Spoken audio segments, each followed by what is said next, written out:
పంచాయతీరాజ్ శాఖ ఉన్నతాధికారి principal secretary Shri Shashibhushan Kumar గారికి, AP state institute of rural Panchayati Raj commissioner Shri Vachalraj గారికి, కమిషనర్ పంచాయతీరాజ్ మరియు గ్రామీణాభివృద్ధి కృష్ణతేజ గారికి, కలెక్టర్ మరియు జిల్లా మెజిస్ట్రేట్ శ్రీమతి తమీమ్ అన్సారియా గారికి, అలాగే డైరెక్టర్ నరేగా శ్రీ షణ్ముఖ్ ఐఏఎఫ్ఎస్ గారికి, ఇంజనీరింగ్ చీఫ్ పంచాయతీరాజ్ బాలునాయక్ గారికి, ఇంజనీరింగ్ చీఫ్ గ్రామీణ నీటి సరఫరా శ్రీమతి గాయత్రీదేవి గారికి, director and social audit Shri Srikanth గారికి, ఓఎస్డి వెంకటకృష్ణ గారికి, జిల్లా పరిషత్ సిఇఓలకి, డిపిఓలకి, పీటీ డ్వామాలకి, ఎస్సీ పిఆర్, ఎస్సీ ఆర్డబ్ల్యూఎస్ డిడిఓలకి, ఎంపీడీఓలకి, డిప్యూటీ ఎంపీడీఓలకి, ఇంజనీర్స్కి, గ్రామాభివృద్ధి అధికారులకు, పంచాయతీరాజ్ గ్రామీణాభివృద్ధి ఇంజనీరింగ్ విభాగం, గ్రామీణ నీటి సరఫరా విభాగం సిబ్బందికి, అలాగే మీ అందరికీ నా హృదయపూర్వక నమస్కారాలు. మీ అందరికీ మనస్ఫూర్తిగా మీకు స్వాగతం పలుకుతూ ఉన్నాను. అలాగే మన ప్రోగ్రామ్ని కవర్ చేయడానికి వచ్చిన మీడియా మిత్రులకి, వారికి, national and state print and electronic media మిత్రులందరికీ కూడా అందరి తరపున నేను హృదయపూర్వక మిమ్మల్ని ఆహ్వానిస్తూ నమస్కారాలు తెలియజేసుకుంటా ఉన్నాను. నేను దాదాపు మనకి సంవత్సరం 6 months అబౌవ్ ఉంది మన గవర్నమెంట్ ఫామ్ అయి. నేను ఛార్జ్ తీసుకున్నప్పుడు ఏ శాఖ అనేది తీసుకోవాలనుకున్నప్పుడు పల్లె నిజంగా మన దేశానికి వెన్నెముక. అందుకని అలాంటి పంచాయతీ రాజ్ని నేను ఒక ఆన్ పర్పస్ ఆప్ట్ చేసుకున్నాను.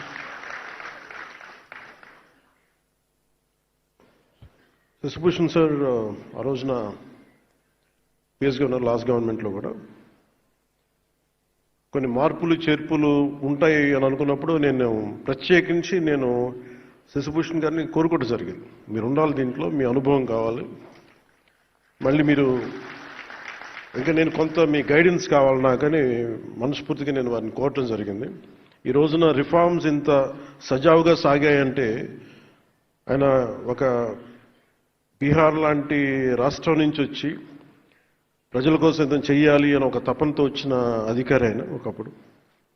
అదే స్పిరిట్ ఆయన ఇంకా కంటిన్యూ చేయాలి మీరు అని చెప్తే ప్రత్యేకించి ఈ రోజున ఇంత సజావుగా సాగడానికి మన ప్రిన్సిపల్ సెక్రటరీ గారికి మనస్ఫూర్తిగా మనందరం ధన్యవాదాలు తెలియజేయాలి. సో ఛార్జ్ తీసుకున్న తర్వాత నేను అనుకుంది ఇందాక మీరు అన్నట్టుగా పంచాయతీ సర్పంచ్ అయిపోగానే వెంటనే మాట వినరు, మర్చిపోతారని అంటా ఉన్నారు. మీరు దాన్ని బట్టి మీరు కంపేర్ చేస్తే ఒక ఎమ్మెల్యే అయినా ఒక మినిస్టర్ అయినా ఏ స్థాయిలో ఆలోచన ఉంటుందో మీ అందరికీ అర్థం చేసుకోవచ్చు. నాకు భయం వేసింది. ఏం తీసుకుంటే నిర్ణయాలు తీసుకోకపోతే తప్పు అవుద్ది, నిర్ణయం తీసుకుంటే తప్పు అవుద్ది, సరైన నిర్ణయాలు తీసుకోవాలి. సో దీనికి నేను పెట్టుకున్నది ఏంటంటే, ఒక ఫ్రాన్స్లో అనుకుంటే ఎప్పుడు 18th century ఎప్పుడు చాలామంది ఒక పారిశ్రామిక అంటే వ్యాపారస్తులు అందరూ కూర్చొని ఏం చేయాలి, వ్యాపారాలు ఎలా చేయాలి, ఎక్స్పోర్ట్ ఇంపోర్ట్ మీద మాట్లాడుకుంటూ ఉంటే ఆ స్థానికంగా ఉన్న అప్పటి ఫ్రెంచ్ ప్రభుత్వంతో ప్రతినిధి మన ఇండస్ట్రియల్ మినిస్టర్ కూడా వచ్చి నేను మీకు ఏం చేయాలి మీకు అన్నాడు. అని అడిగితే వాళ్ళు లాసఫే అని ఒక పదం వాడారు. దాని అర్థం ఏంటంటే నువ్వేం చేయొద్దు, మమ్మల్ని చెడగొట్టుకుని ఉండి చాలు, నీ పని అసలు మా పని మేము చేసుకుని మమ్మల్ని చెడగొట్టుకుని ఉండి చాలు. సో నేను ఈరోజు చేసింది, నేనేదో మంత్రిగా ప్రమాణ స్వీకారం చేసి డిప్యూటీ ప్రమాణ స్వీకారం చేసి నేను నా సొంత తెలివితేటలు నేనేం వాళ్ళ చాలా బలమైన నిబద్ధతతో కూడిన అధికారులు ఉన్నారు.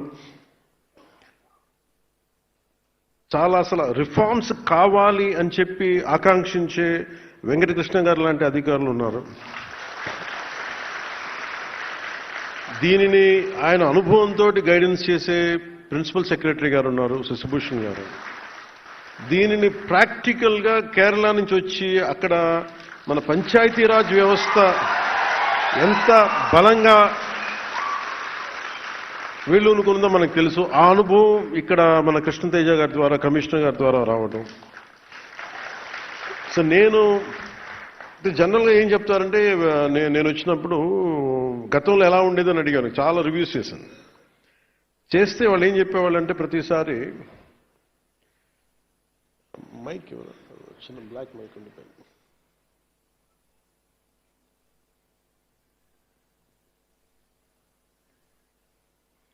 నేను ఏం చేశానంటే, ప్రతి దాంట్లో ట్రాన్స్పరెన్సీ లేదండి. ఒకటి రాగానే ఇందాక మీరు అడిగినట్టుగా మనకి ఈ టెంపరీగా కూర్చొని అవుట్సోర్సింగ్ ఎంప్లాయీస్ నా దృష్టికి వచ్చింది, మాకు జీతాలు రావట్లేదని. సో ముందు ప్రిన్సిపల్ సెక్రటరీ గారితో మాట్లాడి ఫస్ట్ దాన్ని సార్ట్అవుట్ చేసి, అలాగే మన బాలు నాయక్ గారితో కూర్చోబెట్టి మన ఇంజనీరింగ్ సిబ్బందితో ఇట్లాంటివన్నీ చిన్న చిన్న కరెక్షన్స్ చేసుకుంటే కానీ లాట్ ఆఫ్ రివ్యూస్ చేసుకుంటే వెళ్ళాం. సో మేజర్గా అంటే మా ఉద్దేశం, దీని ముఖ్య ఉద్దేశం ఏంటి అంటే, ఒకటి నేను ప్రభుత్వ అధికారులు మన ఉద్యోగం గురించి నేను ఎందుకు ఆలోచించగలిగినంత బలంగా అంటే, నా తండ్రి ఒక ప్రభుత్వ ఉద్యోగి. అంటే నా కృతజ్ఞత ఏముంటుందంటే, మేము చదువుకున్నా, మేము పెరిగినా నా తండ్రి ఆదాయం మీద మేము పెరిగాం. సో మాకు ఒక పే బ్యాక్ లాగా ఉంటుంది తిరిగి ఇవ్వడం. సో నేను ఎలా ఇవ్వగలను తిరిగి? ఒకటి మనం సమాజానికి చేసేది, ప్రజలకు చేసేదితో పాటు ఈ ఆంధ్రప్రదేశ్ రాష్ట్ర ప్రభుత్వ ఉద్యోగులకి నాకు సంబంధించిన శాఖ వరకు నేను ఏదైనా చేయగలను అనేది ఇప్పుడు ఒకటి ఉండేది. సో దాంట్లో వెంకటకృష్ణ గారితో మాట్లాడినా, మన కృష్ణతేజ గారితో మాట్లాడినా చాలా సందర్భాల్లో ఏమున్నాయి మేజర్గా అంటే, చాలాసార్లు ఉద్యోగులు నా దగ్గరికి రావటం ఇవన్నీ చూసి నేను ఏం చేయగలం మనకి అంటే, చాలా రిఫార్మ్స్ బాకీ ఉండిపోయినాయి అన్న. సో దీన్ని శశిభూషణ్ గారి దృష్టికి తీసుకెళ్ళి చాలాసార్లు దాని మీద మాట్లాడి ఫైనల్గా మేమేమనుకున్నామంటే, ఇంపాక్ట్ఫుల్గా పనిచేయాలి అంటే, నేను ఏ మనిషి అయినా సరే సగటు మనిషి ఏం కోరుకుంటాడంటే, ఎక్కడో ఉన్న స్థాయి నుంచి నేనేదో ఒక మెట్టి ఎదగాలనుకున్నాను. ఎక్కడేసిన గొంగలు అక్కడేలా ఎట్లా అయితే నేను ప్రారంభించానో అక్కడే 20 సంవత్సరాలు నా బిడ్డ పుట్టినప్పుడు నాకు అదే ఉండి, నా బిడ్డ పెళ్ళవుతున్నా కానీ నేను అక్కడే ఉండిపోయాను అనే మాట, ఇవన్నీ మనం తరచుగా వింటూ ఉంటాం. ఇది ఎందుకు ప్రమోషన్ అనేది ఎందుకు ఇంత బలంగా నేను పట్టుకుని కూర్చున్నానంటే, మనం ప్రజలకి మాట ఇచ్చాం. ఇది ఒక పొలిటికల్ స్పీచ్గా నేను చెప్పట్లేదు, కానీ ఇంకా successive governments continuity of governance, అలాగే ప్రీవియస్ గవర్నమెంట్లో రోడ్స్ కానీ ఇన్ఫ్రాస్ట్రక్చర్ కానీ డెవలప్ చేయలేదు.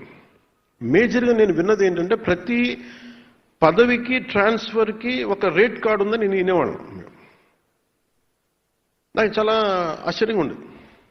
కష్టపడి చదువుకొని ఉద్యోగాలు వచ్చిన తర్వాత ఒక ఊరి నుంచి ఒక ఊరికి ట్రాన్స్ఫర్ అవ్వాలంటే రేట్ కార్డు ఉంటుంది, అంటే ఈ ప్రమోషన్ కావాలంటే ఒక రేట్ కార్డు ఉంటుంది. అసలు ఇది పోవాలని మనస్ఫూర్తి కోరుకున్నాను. సో నేను with the guidance of Shashibhushan sir, మా ఓఎస్డి వెంకటకృష్ణ గారితో, కృష్ణతేజ గారితో కూర్చొని నాకు ఎంత ట్రాన్స్పరెంట్గా మనం ఇవ్వగలం. ₹1 పంచాయతీ ఖర్చు పెడితే రోడ్లు పడాలి, రోడ్లు వేసిన కాంట్రాక్టర్లకి అంటే వెంటనే మీరు డబ్బులు ఇవ్వకపోయినా కనీసం వాళ్ళ సకాలంలో వాళ్ళ డబ్బులు, వాళ్ళు కాంట్రాక్ట్ చేసిన పెట్టిన పెట్టుబడి డబ్బులు ఇచ్చేయాలి. అలాగే పిఆర్ ఉద్యోగులు కానీ, రూరల్ వాటర్ సప్లై కావచ్చు, మన రోడ్లు వేసే శాఖ కావచ్చు, ఎవరికైనా సరే దాదాపు మన పిఆర్లో అవుట్సోర్సింగ్ దగ్గర నుంచి రెగ్యులర్ ఎంప్లాయీస్ అందరితో కలిపి దాదాపు 1,70,000 మంది, దాదాపు అన్ని చూస్తే గ్రామీణాభివృద్ధి విభాగం ఇవి అన్ని లెక్కలు తీసుకుని దాదాపు 2 lakh ఎంప్లాయీస్ ఉంటారు మన దగ్గర అవుట్సోర్సింగ్తో కలుపుకొని. సో దీంట్లో ఎగ్జామ్స్ రాసి వచ్చి వీళ్ళందరికీ మనం పదోన్నతి ఎలా ఇవ్వాలి, ట్రాన్స్ఫర్ట్స్ ఎలా ఇవ్వాలి అని కూర్చున్నప్పుడు పాపం దీనికి వెన్నెముకలాగా పనిచేసింది వెంకటకృష్ణ గారు. అంటే మన అదృష్టం, ఇంకా ఈ భారతదేశం ఇంకా వ్యవస్థ అంటే మనకున్న ఈ పొలిటికల్ ఇన్వాల్వ్మెంట్కి వీటికి ఇంకా వ్యవస్థలు బలంగా ఉన్నాయంటే వెంకటకృష్ణ గారు లాంటి అధికారులు ఇంకా ఉండటం వల్ల వాళ్ళు ఏం కోరుకోరు. వాళ్ళు నేను పాపం ఆయన వచ్చినప్పటి నుంచి ఆయన తపన ఏంటంటే, సార్ రిఫార్మ్స్ రావాలండి, ఏదైనా చేయాలి, మీ టైంలో రావాలి, ఏదో చెయ్యాలి, పాపం తెగబడేవాడు. సరే నేను రెగ్యులర్గా నేను రోడ్ల మీద తిరుగుతాను, జనంతో పిటిషన్స్ తీసుకుంటాను, అది అందరిని కలుస్తాను. కాబట్టి దీనికి మేమందరం కలిసి, ఇది ఒక్కళ్ళు చేసింది కాదు, నేను అనుకుంటే సరిపోదు. నాలాగా చాలామంది గొప్ప ఆలోచనలు, మంచి ఆలోచన ఉండొచ్చు, కానీ అంత సమర్థత కలగ, అంత ఇంటిగ్రిటీ ఉన్న ఒక అధికారుల సమూహం చాలా చాలా ఎసెన్షియల్. ఈ రోజున మీరు థ్యాంక్స్ చెప్తున్నారు అంటే నేను ఒక ఇనిషియేట్ చేయగలను. నేను చేసింది నేనేం కల్పించుకోను. I need a clean and transparent governance కావాలి ఈ మన శాఖ, నా కంట్రోల్లోని శాఖ గురించి. సో నేను ఎవరికి కూడా నేను ఒకటే సింపుల్ డైరెక్షన్ ఇచ్చాను. నాకు ఎవరో తెలియదు. నా స్థాయిలో నేను ట్రాన్స్ఫర్ చేసే ఒక 10-12 ఉంటాయి, 40 26 నేను చేయగలిగే, నేను ట్రాన్స్ఫర్ చేసే 10 కేటగిరీస్. నేను చేయగలిగే ఏం చేశానంటే, మీరు నాకు వీళ్ళెవరో తెలియదు. నాకు ఇక్కడ నా తండ్రి తాలూకు అనుభవం నాకు పనిచేసిన తండ్రి ఉద్యోగం తాలూకు అనుభవం అంటే సీనియారిటీ చూడండి, ఇంటిగ్రిటీ చూడండి, కేపబిలిటీ చూడండి. అండ్ ఇవన్నీ చూసి నాకు ఒక లిస్ట్ ఇవ్వమని చెప్పాను. నాకు వీళ్ళెవరు, దీన్ని మీరు కొంత పర్సనల్గా కొంత రిపోర్ట్స్ తీసుకోండి. అలాగే దాంతోపాటు ప్రతి మంత్రి గారు కానీ ఎమ్మెల్యేస్ కానీ ఏమి ఇచ్చినా కానీ వాళ్ళ లిస్ట్ కూడా తీసుకోండి. వాళ్ళు కూడా జనరల్గా సిఫార్సులు చేస్తారు, మాకు ఈ అధికారి కావాలి, ఈ అధికారి కావాలంటే. నేనేం చెప్పానంటే, ఎవరిని డిసప్పాయింట్ చేయొద్దు, కానీ మీరు ఒక ఫ్రేమ్వర్క్ పెట్టండి. ఒక అధికారికి ట్రాన్స్ఫర్ కావాలన్నా, ప్రమోషన్ కావాలన్నా ఒక ఫ్రేమ్వర్క్ పెట్టండి. ఆ ఫ్రేమ్వర్క్లో గౌరవ మంత్రి వర్గ సభ్యులు ఇచ్చినా, గౌరవ ఎమ్మెల్యేలు ఇచ్చినా కానీ మీరు ఆ ఫ్రేమ్వర్క్లో పడితే ప్లీజ్ యాక్సెప్ట్. ఆ ఫ్రేమ్వర్క్లో పడపోతే అది నేను చెప్పినా కానీ చేయగలను. ఇంతే నేను ఇచ్చిన సింపుల్ డైరెక్షన్ ఇచ్చాను. ఎందుకంటే మనకి ఎఫిషియెంట్ అఫీషియల్స్ ఉన్నప్పుడు మనం ఇవ్వగలిగేది పాలసీ డైరెక్షన్ ఇస్తాం. సో సమర్థవంతంగా చేసి ఈ రోజున మనం సాధించింది ఏంటి అంటే, ముందు 10,000 మంది పైచిలుకు, దాదాపు ఇంకొక 3-4 వేలు వస్తాయి మన ప్రమోషన్స్లో. ఇది ఉమ్మడి ఆంధ్రప్రదేశ్లో కూడా జరగలేదు. ఈరోజుకి నాకు మన తెలంగాణలో జరిగిందో లేదు కూడా ఇంకా తెలియదు. ఐ థింక్ ఇది ఇంకా ఇలాంటి రిఫార్మ్స్ ఇంకా ఇంత పదోన్నతులు ఇంకా అక్కడ జరిగినట్లేదు. అంటే ఇది ఒక ప్రెసిడెంట్ అయింది మన ఆంధ్రప్రదేశ్కి. సో నేను మీ బాగోగులు కోరుకునే వ్యక్తి. మీరు బాగుండాలి. ఎందుకంటే నేను నా తండ్రి చూసేవాడిని. అంటే నేను పుట్టేటప్పుడు మా ఫాదర్ హెడ్ కానిస్టేబుల్గా ఉండే, పెటీ ఆఫీసర్ అనేవాళ్ళు. సో మా అన్నయ్య గారు పుట్టేటికి ఆయన ఒక కానిస్టేబుల్గా జాయిన్ అయ్యారు. సో నాకు పెటీ ఆఫీసర్గా నుంచి మా నాన్న ప్రతి ప్రమోషన్కి ఎప్పుడు వస్తుంది, ఎస్ఐ ఎప్పుడు అవుతారు, ఎగ్జామ్స్ రాసేవాళ్ళు ఆయన, తర్వాత ప్రిన్సిపల్ ఎస్ఐ ఎప్పుడు అవుతారు, ఇంకొక 3-4 సంవత్సరాల్లో మనం సిఐ అవ్వచ్చు, ఈ మాటలు వింటూ ఉండేవాడిని చిన్నప్పుడు. నేను అసిస్టెంట్ ఎక్సైజ్ సూపరింటెండెంట్గా వస్తే మనం ఎక్సైజ్ సూపరింటెండెంట్గా అవ్వచ్చు. ఇవన్నీ అంటే ప్రతి చిన్న ప్రమోషన్ ఇంట్లో ఒక పండగ వాతావరణం. అలాగే ఇందాక మేడం మీరు మాట్లాడుతూ ఇంకా రాదులే అని కూర్చున్నప్పటికీ కుర్చీ ఉండి ప్రమోషన్ ఇచ్చిన తర్వాత దానికి తగ్గ కుర్చీ లేకపోవడం, ఒక టేబుల్ లేకపోవడం కూడా బాధగా అనిపిస్తుంది. సో ఇవన్నీ కూడా మేము ఈ 10,000 చేయగలిగామంటే దీని వెనక ముఖ్య ఉద్దేశం, మేము ఎంత మనస్ఫూర్తిగా ట్రాన్స్పరెంట్గా మేము నిలబడ్డాము. ఈ వేదిక పైన ఉన్న ఆశీనులైన అందరూ అధికారులు, శశిభూషణ్ గారితో దగ్గర నుంచి, మీరు ఇదే స్ఫూర్తితోటి గ్రామాల్లో అదే మీరు తీసుకెళ్ళాలని మేము కోరుకుంటున్నాను. మేము ఇన్ రిటర్న్ మేము ఏం కోరుకుంటాం అంటే, ఇప్పుడు అలాగే మీరు కొంత జీతాలు కొంచెం సరిపోవట్లేదు ఇవన్నీ అంటే, ఫస్ట్ మన సంపదని ఉత్పత్తి చేసిన తర్వాతే, సంపదని పెంచిన తర్వాత మనం ఏదైనా అడగలం. ప్రతి ఒక్కరు ఇప్పుడు ఏం చేశారు, కొన్నిసార్లు ఆర్థిక పరిస్థితి కూడా ఎట్లా అయిపోయిందంటే, మనం పని చేయకుండా, ఏ అభివృద్ధి చూపించకుండా, ఇన్ఫ్రాస్ట్రక్చర్ డెవలప్ చేయకుండా, ఇన్ఫ్రాస్ట్రక్చర్కి అసలు డబ్బులు పెట్టకుండా ఎలాగ మనకి సంపద పెరుగుద్ది? అలాగే మీరు చెప్పినట్టు కొంత పొలిటికల్ వ్యవస్థ కొంత మారాలి, అకౌంటబుల్ వ్యవస్థ ఉండాలి. సో వీటన్నిటి మీద కూర్చొని చాలా చాలా ఎక్సర్సైజ్ చేసిన తర్వాత ఇవన్నీ జరిగింది. సో నా కోరిక, నా విజ్ఞాపన, నా విన్నపం, మేము ఏదైతే సదుద్దేశంతో చేసామో దాన్ని మీరు ప్రజలకి చేరువయ్యేలాగా మీరు ఆ సేవలు అందించేలా చేయమని మనస్ఫూర్తిగా కోరుకున్నాం. ఈ పంచాయతీరాజ్ వ్యవస్థని బలోపేతం చేయడంలో మీ పాత్ర చాలా చాలా కీలకం. కూటమి ప్రభుత్వం వచ్చిన వెంటనే గతానికి భిన్నంగా ఎలాంటి సిఫార్సులు లేకుండా మేము చేయగలిగాం అది. అలాగే గౌరవ ప్రధానమంత్రి శ్రీ నరేంద్ర మోదీ గారి నాయకత్వంలో వారు అందిస్తున్న నిరంతర సహకారంతో గౌరవ ముఖ్యమంత్రి శ్రీ నారా చంద్రబాబు నాయుడు గారి నాయకత్వంలో ఒకవైపు పల్లెలు అభివృద్ధిని ముందుకు తీసుకెళ్తా ఉన్నాం. చాలా చాలా సంస్కరణలు తీసుకొస్తా ఉన్నాం. అలాగే ఈ సంస్కరణలు రాష్ట్రం ఇంతకుముందు ఎప్పుడు లేని విధంగా ఏడాది కాలంలోనే దాదాపు మీరు ఇందాక చెప్పిన 10,000 మందికి ఇవ్వడం. సంస్కరణల ద్వారా పదోన్నతులు ఎలా వచ్చినాయి మీ దృష్టికి తీసుకురావడానికి గతంలో పంచాయతీరాజ్ గ్రామీణాభివృద్ధి శాఖలో పదోన్నతుల వ్యవహారంలో చాలా చాలా సమస్యలు ఉండేవి. వీడిఓలుగా నియమితులైన వారు అదే పోస్టులు పదవీ విరమణ పొందిన సందర్భాలు ఉన్నాయి. గ్రూప్ 1 ద్వారా ఎంపీడీఓగా నియమితులైన వారు 22 ఏళ్ల పాటు దాదాపు 2 దశాబ్దాల పైచిలకు వాళ్ళకి ప్రమోషనే ఉండేది కాదు, పదోన్నతి ఉండేది కాదు. దీంతో పని పట్ల కొంత ఒక కంప్లసెంట్ యాటిట్యూడ్, ఒక నిరాసక్తత, ఒక నిర్లిప్తత వచ్చేది. దీన్ని పోగొట్టేందుకు చట్టబద్ధంగా అవకాశం ఉన్నంత వరకు సంస్కరణలు తీసుకొచ్చాం. గ్రూప్ 1 ద్వారా ఎంపీడీఓ స్థానంలో నేరుగా డీడీఓలుగా ఎంపికయ్యే ఈ వెసులుబాటుని కల్పించాం. తొలిసారిగా జెడ్పీ సీఈఓ స్థాయిలో ప్రమోషనల్ వ్యవహారంలో ఉమ్మడి రాష్ట్రంలో కూడా ఇందాక చెప్పినట్టు అమలు చేయని నిర్ణయాలని మనం కూటమి ప్రభుత్వం నారా చంద్రబాబు నాయుడు గారి నాయకత్వంలో ఇది అమలు చేస్తా ఉన్నాం. గతంలో జిల్లా పరిషత్ సీఈఓ స్థాయిలో ప్రమోషన్లు చాలా తక్కువగా ఉండే. ఇప్పుడు ఆ స్థాయిలో కానీ తొలిసారిగా 70 మందికి మనం ప్రమోషన్స్ ఇవ్వబోతాం. అలాగే ఇంజనీరింగ్ విభాగంలో ఐఎన్సీ స్థాయి అధికారిగా ఉండి డిప్యూటీ ఇంజనీర్, ఎగ్జిక్యూటివ్ ఇంజనీర్ పోస్టులో ఉన్న అధికారులే బాధ్యత నిర్వర్తించేవారు. మన ప్రభుత్వం వచ్చాక ఐఎన్సీ స్థాయికి కూడా రెగ్యులర్ ప్రమోషన్స్ ఇస్తూ పదోన్నతులు కల్పిస్తున్నాం. అలాగే గ్రామీణాభివృద్ధి శాఖలో కూడా పరిపాలనా సంస్కరణలు తీసుకొచ్చాం. ఆ దిశగా మన చర్యలు తీసుకుంటాం, దాని మీద వర్కౌట్ చేస్తూ ఉన్నాం. అలాగే పంచాయతీ క్లస్టర్ వ్యవస్థ రద్దు, దీనికి పంచాయతీ అధికారులు పంచాయతీలకు బదిలీ చేసే ప్రక్రియలో భాగంగా గతంలో ఉన్న క్లస్టర్ వ్యవస్థని రద్దు చేశాం. 13,300 గ్రామ పంచాయతీని స్వతంత్ర పాలన యూనిట్లుగా మార్చాం. జనాభా ప్రాతిపాదికన 4 గ్రేడ్లుగా విభజించాం. క్లస్టర్ వ్యవస్థలో 3-4 పంచాయతీలకి ఒక గ్రామ కార్యదర్శి విధులు నిర్వహించేవారు. నూతన విధానంతో గ్రేడ్ల వారీగా విభజించబడిన ప్రతి పంచాయతీకి ఒక పంచాయతీ సెక్రటరీ నియమించాం.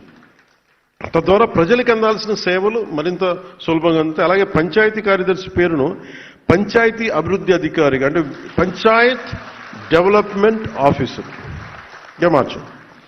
10,000 జనాభా దాటిన గ్రామ పంచాయతీని మాజీ రాష్ట్రపతి డాక్టర్ ఏపీజే అబ్దుల్ కలాం గారి కలల్ని సాకారం చేసేందుకు కొత్తగా రూర్బన్ పంచాయతీలుగా గుర్తించాం. డిప్యూటీ ఎంపీడీఓ స్థాయి గెజిటెడ్ అధికారి నియమించి మున్సిపాలిటీతో సమానంగా అభివృద్ధి చర్యలు చేపట్టేలా తీసుకుంటున్నాం. అలాగే డీడీఓ కార్యాలయాలు 73వ రాజ్యాంగ సవరణ స్ఫూర్తితో గ్రామ స్థాయిలో పాలనను సులభతరం చేసే ప్రక్రియలో భాగంగా దాదాపు రాష్ట్ర వ్యాప్తంగా 77 డీడీఓ కార్యాలయాలు ప్రారంభించాం ఒకే రోజు. గతంలో ఎంపీడీఓ కార్యాలయాల్లో ఒక మూలను కూర్చొని విధులు నిర్వహించుకునే పరిస్థితి నుంచి పూర్తి స్థాయి సిబ్బందితో ప్రత్యేక కార్యాలయాలు ఏర్పాటు చేసాం. అవి మన గవర్నమెంట్ సొంత కార్యాలయాలు. ఈ కార్యాలయాల్లో ఆర్డీఓ స్థాయి అధికారి నియమించి పంచాయతీరాజ్ మరియు గ్రామీణాభివృద్ధి శాఖలోని అన్ని విభాగాల డివిజనల్ అధికారులు అయిన డీడీఓలు, డిఎల్పిఓలు, ఏపీడీ డ్వామా మరియు ఇతర అధికారులు ఈ కార్యాలయం నుంచే ఒకటే చోట సేవలు అందిస్తారు. పౌర సేవలు మరింత విస్తృతంగా ప్రజలకు చేరువయ్యేందువరకు ఈ మార్గం సహాయపడుతుంది. అలాగే ఉద్యోగుల భద్రత, హక్కుల పరిరక్షణ, ఇది నాకు చాలా చాలా కీలకం. ఇది నా పర్సనల్, ఇది రూల్. కానీ దీన్ని మనకి ఒక చిన్నపాటి ఉద్యోగికి ఇబ్బంది వస్తే మాకెందుకులే అని చెప్పి వదిలేస్తాను. నేను వచ్చినప్పుడు వెరీ క్లియర్ కట్ ఇన్స్ట్రక్షన్ ఏమి ఇచ్చానంటే మన ఉన్నతాధికారులకి అందరికీ కూడా, ముఖ్యంగా మహిళలకి ఇబ్బంది లేకుండా చూడండి. ఎలాంటి వేధింపులు ఉన్నా కానీ చాలా బలమైన చర్యలు తీసుకోండి. అది ఎట్టి పరిస్థితుల్లో there is one uncompromising approach this government is intended to take it forward. 2, ఎవరి మీదైనా సరే ఎనీ పొలిటికల్ కావచ్చు, మిగతా వాళ్ళు కావచ్చు, వారి మీద దాడి జరిగితే మటుకు మీరు స్పేర్ చేసేది లేదని చాలా క్లియర్ కట్గా చెప్పాం. ఉద్యోగుల భద్రత, వారి హక్కుల పరిరక్షణ బాధ్యతని భుజస్కంధాలపైకి మేము చాలా బలంగా ఎత్తుకున్నాం. ఉదాహరణకి ఉమ్మడి కడప జిల్లా గాలివీడు ఎంపీడీఓ శ్రీ ఆల్ఫ్రెడ్ జవహర్ బాబు గారి మీద ఒక పార్టీ నాయకులు దాడి చేసాం. స్వయంగా వెళ్ళి నేనే అండగా నిలిచాం. ఇది ఎందుకు చేశామంటే, ఇది మా మినిస్ట్రీ కింద ఉన్నప్పుడు, సంబంధిత శాఖ మంత్రిగా ఉన్నప్పుడు మా పర్యవేక్షణలో ఉన్న అధికారి మీద మీరు పల్లెత్తి ఒక మాట అన్నా కానీ we will take it very seriously. We will not gone spare anybody. అలాగే నిర్వహణలో ఉన్న ఉద్యోగులకు ఎలాంటి ఇబ్బందులు వచ్చినా తోడుగా ఉంటామని ఈ సందర్భంగా మరోమారు మీ అందరికీ మాటిస్తున్నాం. అలాగే దీంతో పాటు పంచాయతీరాజ్ మరియు గ్రామీణాభివృద్ధి శాఖలో తొలిసారి అంతర్గత బదిలీలను అత్యంత పారదర్శకతో నిష్పక్షపాతంగా పూర్తి చేశాం. ఒక రాడికల్ ట్రాన్స్పరెన్సీ అందాకంది ట్రాన్స్ఫర్మేషన్. అలాగే ఉద్యోగుల శిక్షణలో ఇది మన నెంబర్ 1 స్థానానికి మనం చేరగలం. సో ఉద్యోగులు ప్రమోషన్ ఇవ్వడమే కాదు, వారికి శక్తి సామర్థ్యాలు, కెపాసిటీ బిల్డింగ్ పెంచాల్సిన అవసరం ఉందని నా చెవుల్లో ఒక ఇల్లు కట్టుకొని మరి ఓఎస్డీ గారు, మన వెంకటకృష్ణ గారు చెప్పారు. సో కెపాసిటీ బిల్డింగ్ చేయాలి కంట్రీ. అసలు ఆయనకి ఒక ఎంత ప్యాషనేట్ అంటే ఒక పంచాయతీరాజ్ వ్యవస్థను ఇంత బలోపేతం చేయాలని. I'm fortunate to have Venkatakrishna గారు లాంటి ఓఎస్డీ. ఆ కెపాసిటీ బిల్డింగ్ ఆయన పడ్డ తపన. అలాగే జిల్లా స్థాయి అధికారులతో 500 మందికి ఐఐఎం విశాఖ లాంటి ప్రతిష్టాత్మక ఇన్స్టిట్యూషన్స్లో శిక్షణ ఇచ్చాను. అలాగే భవిష్యత్తులో ఇలాంటి కార్యక్రమాలను కొనసాగిస్తూ సిబ్బందికి మెరుగైన సేవలు అందించే విధంగా చర్యలు తీసుకుంటా ఉన్నాం. అలాగే రాష్ట్రీయ గ్రామ స్వరాజ్ అభియాన్ కార్యక్రమంలో Andhra Pradesh state institute of rural development ద్వారా 2,67,503 మంది ఉద్యోగులు మరియు స్థానిక సంస్థల ప్రతినిధులకు కెపాసిటీ బిల్డింగ్లో శిక్షణ ఇచ్చి గతంలో దేశంలో 24వ స్థానంలో ఉన్న ఆంధ్రప్రదేశ్ని ఈ రోజున ఆంధ్రప్రదేశ్ నారా చంద్రబాబు నాయుడు గారి నాయకత్వంలోని కూటమి ప్రభుత్వం మొదటి స్థానంలోకి తీసుకొచ్చాం. అలాగే మొట్టమొదటిసారి మనం ఆర్డబ్ల్యూఎస్ ఇంజనీర్స్కి, డిప్యూటీ ఎంపీడీఓలకి విలేజ్ వాటర్ సెక్యూరిటీ ప్లాన్ మీద చాలా సంపూర్ణమైన ఒక సమగ్రమైన శిక్షణ ఇచ్చాం.